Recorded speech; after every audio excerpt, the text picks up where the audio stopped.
years of isolation has left the Ethereal Bay overgrown, forgotten, and abandoned.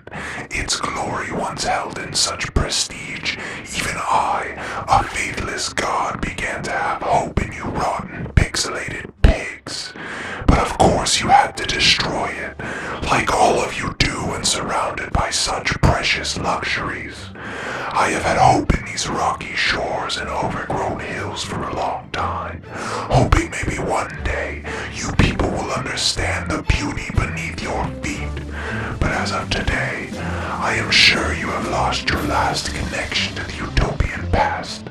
Although my omnipotence knows no bias, I find his lack of competence and sheer naivety has sealed the fate of this once great strip of land. You are now doomed at the hands of a man who couldn't even maintain a restaurant, let alone revive an entire kingdom. Chef Civil will be the last ruler of the Ethereal Bay, as a fool will never be a king.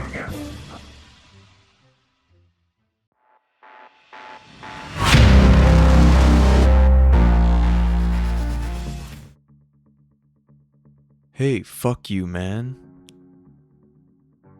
Oh, now you don't want to talk? Must be easy to talk shit from up there. God, I hope this isn't in my head. Anyway, yeah, that's me, Chef Civil, failed restaurateur and the creator of this server. So, welcome. Glad you're here. Or, sorry you're here. Depends on your standards, I guess. Now yes, technically this is a survival let's play. We're gonna get ourselves a decent start, gather some basic resources, get food going, build out a little foundation for what will eventually become our civilization, and try not to die in some stupid, humiliating way 5 minutes in. You know, the usual noble work of a founder. And every now and then, while I'm doing all that, I'll probably sneak in a few little tutorials for the server. Nothing too obnoxious, just enough so you actually understand how some of this stuff works instead of sitting there confused and pissed off while I build a working factory using parts you've never seen. But all that isn't really the point, because underneath the survival part, underneath the tutorials, underneath me chopping wood and pretending I've got this under control, this is a living story, one that's gonna grow over time. Every build matters, every district matters, every step forward matters. This isn't just me surviving in a world, it's me trying to rebuild one. And for anybody wondering how exactly I ended up here, the short version is, life went to hell. I stayed miserable for way too long, then about a year ago I met a man who pointed me toward this place. That eventually led me to an old book from my civilization, one of those half history, half legend kind of books people love arguing about when they don't actually know anything. It talked about a lost harbor kingdom built around this bay, a place that sounded too beautiful and too ordered to be real. Something like Atlantis if Atlantis had better architecture and less annoying people talking about it. Most people would have called it a myth and moved on with their lives. I apparently made the healthy decision to drag myself across the world and build on top of it. So yeah, on the surface this is survival. We're getting resources, building a foothold, and laying the groundwork for something real. But underneath that, this is the beginning of a deeply layered story about loss, about ruins, about what it means to build something back when your life already fell apart once. This is about a forgotten kingdom, a very suspicious bay, and a voice in the sky that I'm still hoping is not just some advanced stage of sleep deprivation. So if you came here for a normal Minecraft series, first of all, weird choice. Second, you're close enough. But what this really is, this is the beginning of an epic adventure.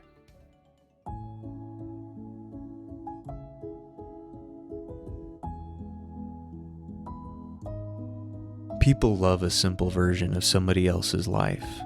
Makes it easier to repeat, easier to judge, easier to nod like you understand what happened when really you're just filling in the blanks with whatever makes you feel smart. So if anybody back in Cividonia still talks about me at all, I'm guessing the version goes something like this.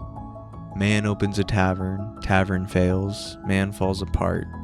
Now he's some washed up idiot haunting alleyways and sleeping where the rain can't quite reach him. Nice and neat, real efficient. Also complete bullshit. The tavern wasn't the real loss. Ivy was. That place only mattered because she was in it. That's the truth.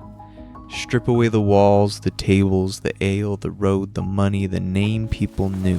What made that place worth a damn was her. I built things, that's what I do. I cooked, repaired, hauled, cleaned, fixed whatever needed fixing, kept stock where it needed to be, made sure people got fed and the place didn't fall apart every time a strong wind rolled through. That was my end of it. Ivy handled the part nobody sees when they talk about why a place works. She made people feel right the second they walked in. Didn't matter who they were either. Laborers covered in dirt, merchants who talked like they were doing us a favor by standing in the doorway, lords trying to act like they'd never eaten anything cooked over a real fire in their lives. She had a way of leveling all of it. 5 minutes in the room and everybody remembered they were human again. I never figured out why she did that or how she did that. I still haven't. Some people can run a place, some people can fill one.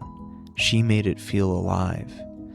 And for a while we really had something. Not just profitable, not just busy, not just impressive to people passing through, I mean real.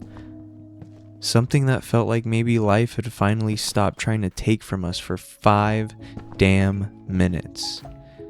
It started as a tavern, then it became an inn, and somewhere in there it started becoming a future.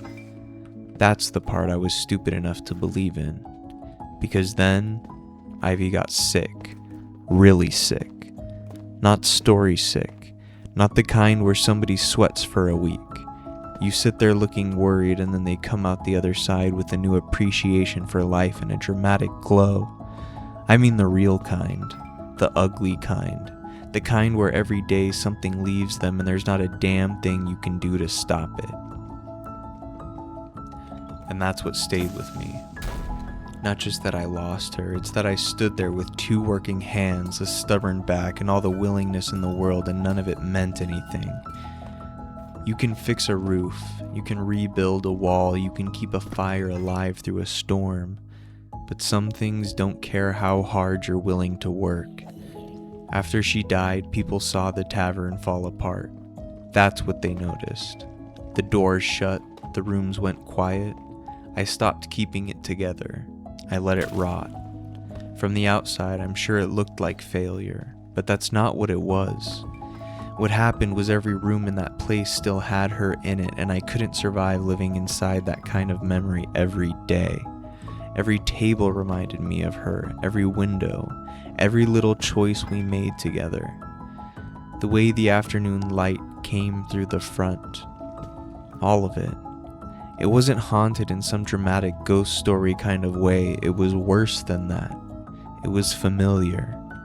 So no, I didn't lose a business. I lost my wife. I lost the future I actually wanted.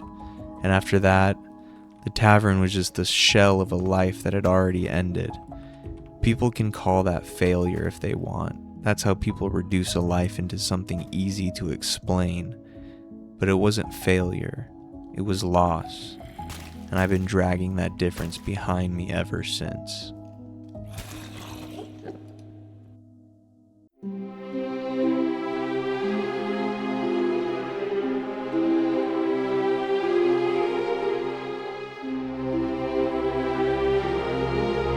After Ivy died, I stayed in Cividonia longer than I should have. 5 years, give or take. Long enough for people to stop asking how I was doing, which was nice because I really didn't want to lie to them anymore. It was long enough for the streets to feel more familiar than any home, and long enough to become one of those people everybody sees and nobody really looks at. I told myself I was surviving. That sounds better, more respectable. Truth is, I was just still there. Then, about a year ago, I met a man. I'm not getting into all of that right now. That part deserves its own telling when I'm in the mood to be irritated all over again. But he gave me something I hadn't had in a long time. Direction. Not hope, let's not get dramatic, just direction. That road led me to a book. Old Thing Beat to Hell. The kind of book that looks like it survived people who didn't deserve to hold it. It came from my civilization, or near enough. One of those texts people like to argue about after too much drink. Half history, half myth, all certainty from men who have no idea what they're talking about. But this one was about a place.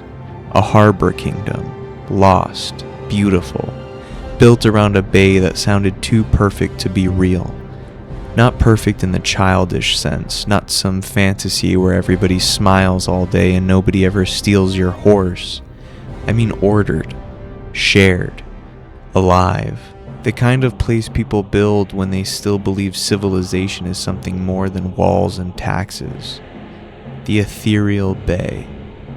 Back in Cividonia, places like that get talked about the same way people talk about Atlantis, or some drowned wonder from a better age. Everybody loves a dead golden age. Costs them nothing. They can romanticize it all they want, and they go right back to living like pigs in a market alley. Most people treated it like a story, a nice one, a dead one. I couldn't. Maybe because I didn't have much left to lose, maybe because once your life's already been burned down, impossible things stop sounding quite so impossible. Or maybe because the book didn't read like somebody invented a fairy tale. It read like somebody trying to leave behind proof, a warning, or both. That got to me. Not because I thought I was chasing destiny, I'm not that far gone. I came because I needed to know if a place like that could have really existed. If people had once managed to build something worth mourning, something that wasn't just functional, but good. And if they had, maybe the world wasn't finished yet. Maybe not every ruin is dead. Maybe some are just waiting for somebody stubborn enough to take them seriously. So I came here, to the edge of an old story, and now I'm standing in what's left of it.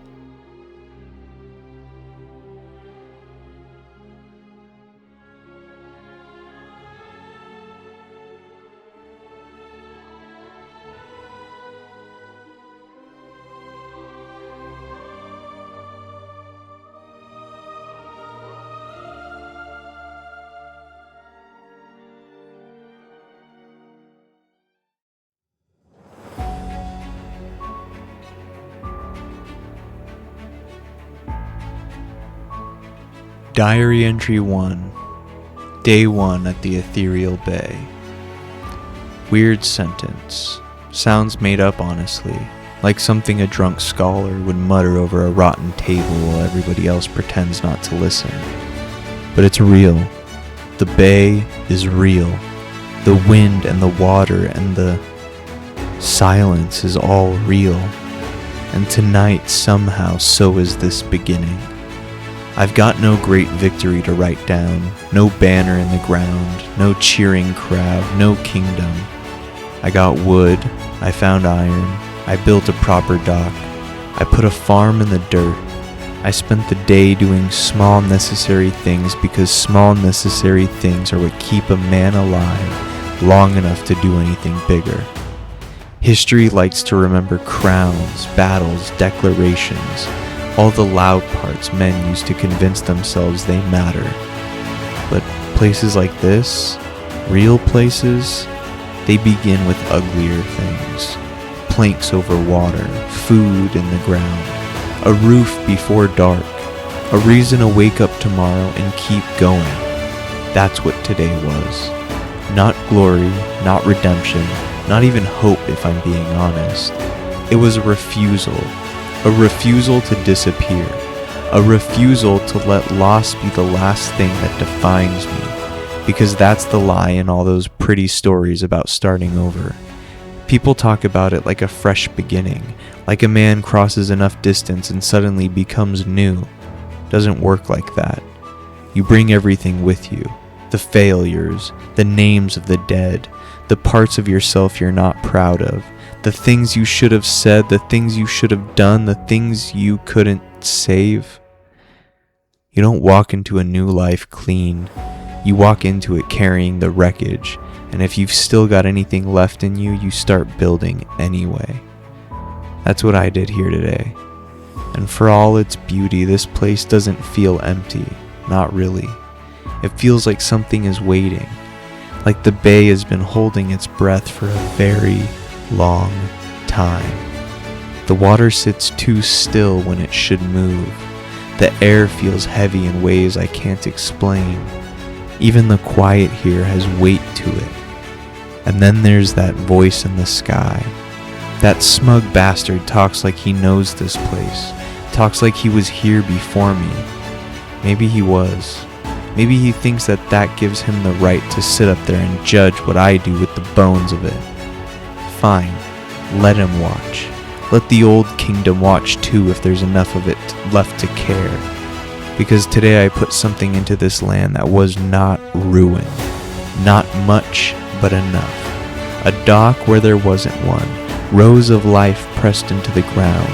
The first stubborn marks of a man deciding this place is worth the effort. And maybe that's all a kingdom is, at the beginning.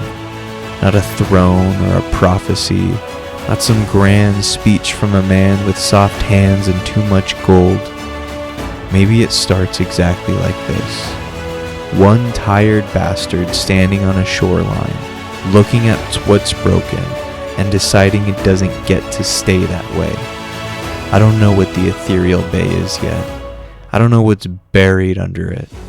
I don't know why this place feels less like land and more like the edge of something old enough to remember being sacred. But I know this. Today I built something here that didn't feel like a grave. It felt like an answer.